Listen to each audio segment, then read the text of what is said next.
Welcome to History Firsthand. Tonight, we ride back in time, not to a palace or a castle banquet, but to a different kind of day. A day of sweat, steel, and silence. A day when everything could end before the sun finishes its arc. This is not just any day, it's the day of a great battle. And you are a knight. You wake to the sound of nothing, no birdsong, no bells, just your own breath. The tent is cold, damp from the night's chill. Your body aches from sleeping on the ground, even through layers of wool, fur, and armor. The fire outside has died to embers. You feel it, even before you rise. Today is battle. The squires are already moving, their footsteps muffled on the trampled grass. One is boiling oats. Another is laying out your mail hauberk, stiff and dark with old rust and blood. They don't speak. They don't have to. They feel it too. Your sword leans against the post, freshly sharpened but old. You've held it in tournaments, in skirmishes, in war. Its grip is worn smooth where your hand always lands. You dress without words. First the tunic, then the chausses, then the gambeson, thick and padded, still damp from yesterday's sweat. Then the mailly, heavy, always heavier than you remember. By the time the helmet is fastened to your belt, you already feel the heat building beneath the armor. But it's not the sun. It's fear. Outside the tent, the camp is awake but hushed. Thousands of men, horses, fires, flies. The banners barely move in the breeze, as if waiting too. You see your lord. He's speaking to his commanders, surrounded by men with hard eyes and voices low. Their armor is finer, but their faces are the same, drawn tight, pale with tension. A priest is making rounds now. His voice carries through the camp, Latin verses rolling like drumbeats of prayer. You kneel when he reaches you. His thumb brushes ash and oil onto your brow. "Go with God," he says. You nod, but you don't speak. The sun begins to rise behind the hills. A line of orange fire creeps across your shield. The men begin to form ranks. You mount your horse. Your destrier snorts, heavy and armored like you. He doesn't know what's coming. Maybe that's mercy. Your squire fastens your helmet. The world narrows to a slit of light. Your hearing fades to your own breathing. You look to your left, to your right. Knights, friends, some since childhood. And still, no words, just silence. The trumpets sound. First, the footmen move, shields lifted, spears braced. Their shouts rise like smoke, raw, unsure. Then the archers, a volley sent skyward like a black wave. Then, your turn. The order is given. Spurs hit flanks. The line moves. Your horse thunders beneath you. Mail shakes. Breath shudders. You can hear your heartbeat, louder than the drums. You lower your lance. Grip tightens. The enemy is ahead now. A wall of men. Steel. Eyes. Closer. Closer. A medieval knight's tactics begin long before swords cross. Formations are decided days in advance, lines of battle drawn like runes on maps laid across oak tables. The core of the knightly force is the heavy cavalry, men trained from youth to charge as one, shoulder to shoulder, encased in armor and mounted on destriers bred for strength and stamina. These horses are not simple beasts. They are partners in war, conditioned to withstand screams, fire, and steel. The standard formation is the wedge, an iron triangle meant to punch through enemy lines. The point is led by the most experienced or high-born knight, with ranks widening behind him. It is a formation designed not for subtlety, but for impact, to break spearmen, scatter infantry, and shatter morale with the sheer momentum of hooves and hatred. Each knight carries a panoply of arms, each tool with a distinct role. The lance is the knight's spearhead, typically 12 feet long, hewn from ash or oak, designed to be gripped under the arm and braced against the body. Upon impact, it delivers not a stab, but a thunderclap. It is meant to break, not just itself, but the enemy's line, his ribs, his spirit. When the lance is spent, the knight draws his sword, a cruciform blade of steel, sharp enough to cleave, narrow enough to thrust. Contrary to the myths, it is not overly heavy, perhaps 3 pounds, but in the hands of a trained man, it moves with terrifying speed. Some favor the longsword, others the arming sword with a shield, and in closer press, the dagger, the misericord, used to finish a man through the gaps in his mail or helm. Shields are often kite-shaped or heater-style, curved to deflect blows, painted with heraldic arms not merely for honor, but so comrades can recognize one another in the din. Some knights ride without shields, wielding two-handed weapons instead, warhammers for crushing, poleaxes for hooking men from horses, flanged maces to crumple helms like parchment. Armor is both burden and blessing. Chainmail hauberks, padded gambesons, and, by the later medieval period, plate cuirasses and greaves encase the body. The great helm turns a man into a faceless titan. It protects, yes, but it muffles sound, narrows sight, bakes the skull beneath the sun. Yet still, knights don it willingly. To ride into battle without armor is to bring flesh to a butcher's stall. Knights do not ride alone. Behind them come the squires, the men-at-arms, the foot soldiers and archers. A knight's retinue is a moving household of war. The foot soldiers form the second wave, holding ground, defending the flanks, or pressing the advantage after the cavalry strikes.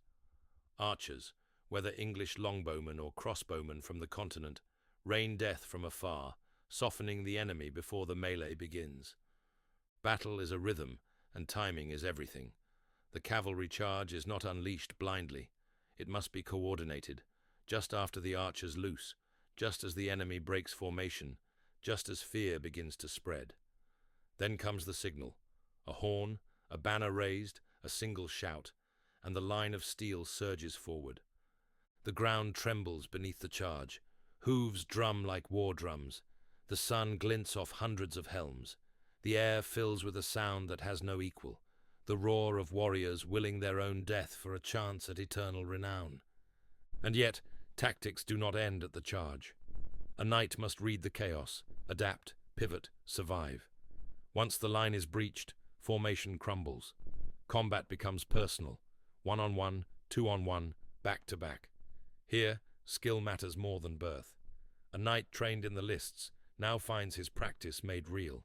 Parries, feints, bind and twist, a thrust at the throat, a blow at the knee. There is no room for hesitation. The slow die. When fighting on foot, knights employ different tactics entirely. They form schiltrons or shield walls alongside infantry, especially if their horses fall.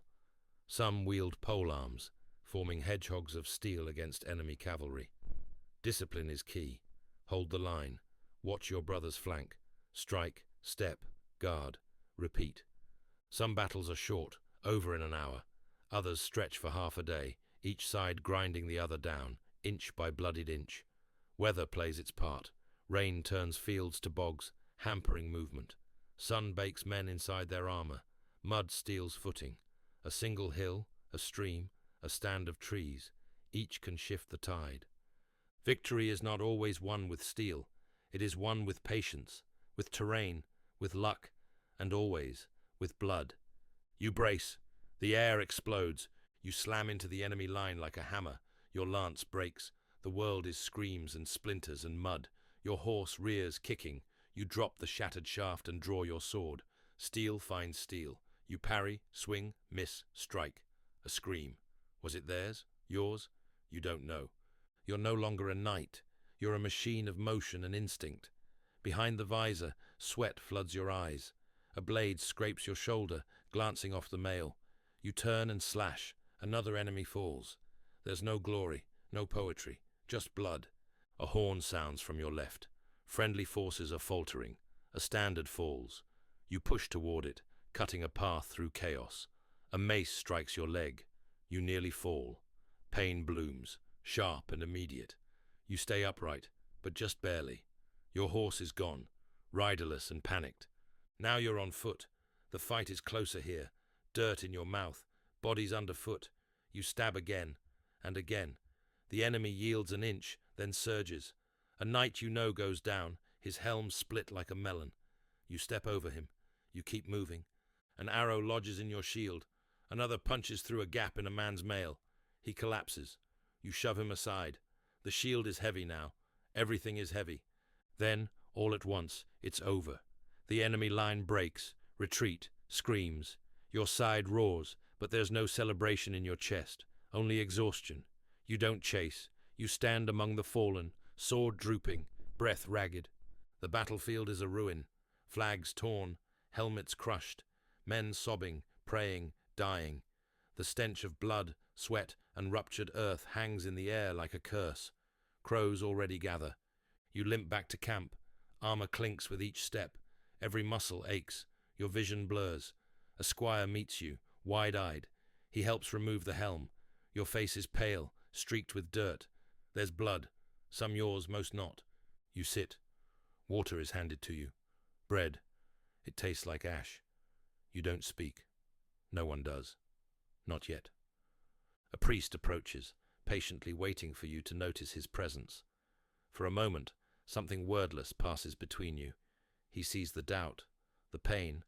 He kneels beside you, sets down his staff, and bows his head. There is no victory without sorrow, he murmurs. But each name, each soul lost, we carry them in prayer, even when faith falters, especially then. Your jaw tightens. You glance at the fire, then at the dark beyond the tents. So many gone. Say their names with me, the priest says quietly, and so you do, one by one. As the embers pop and shift, you speak them aloud. Comrades, friends, squires, even enemies. The priest joins each name with a Latin blessing. His voice is steady, yours is ragged. When the list is finished, he makes the sign of the cross. May they be received in grace. You stare at the flames. And if there is no grace left, you ask. The priest hesitates, then softly, then let our remembering be enough. You give a slow nod. It's not comfort, but it's something. Night falls, the fire crackles, wounds are bound, names are whispered, some answered, some not. You sleep in your armor, not for safety, for lack of strength. Before your eyes close, you murmur a prayer, not for yourself, but for the fallen, for brothers who will never see the dawn. You speak their names, one by one, into the night, hoping they find peace beyond the veil. The stars above flicker like distant candles. Your voice fades, your thoughts drift. Sleep comes at last, heavy and dreamless, cradled in sorrow and silence. Tomorrow there will be another march, another enemy, another battle. But for now, you're alive, and in this world, that's the only thing that matters. He says the victory was God's will. You nod, but don't believe him. Not really. You saw too much. The look in men's eyes before they died, the way hope leaves a face. Night falls, the fire crackles, wounds are bound, names are whispered, some answered, some not. You sleep in your armor, not for safety, for lack of strength. The fire burns low, smoke curls into a sky still thick with ghosts. Around you, others sleep, some fitfully, some forever. You lie staring at the stars, your body broken, your soul hollowed by what the day has taken. You remember the charge, the crush, the cries. You remember the fear. You remember what it cost. You cannot know now that history will, in centuries to come, herald you as a cultural archetype of bravery, selflessness, and chivalry. But your story and your legend will indeed carry on, remembered now as history firsthand. Thank you for joining us on this episode of History Firsthand. If you like this video, click on one of the videos on your screen now to watch more. Thank you again for watching, and we'll see you next time on History Firsthand, where history is brought to life.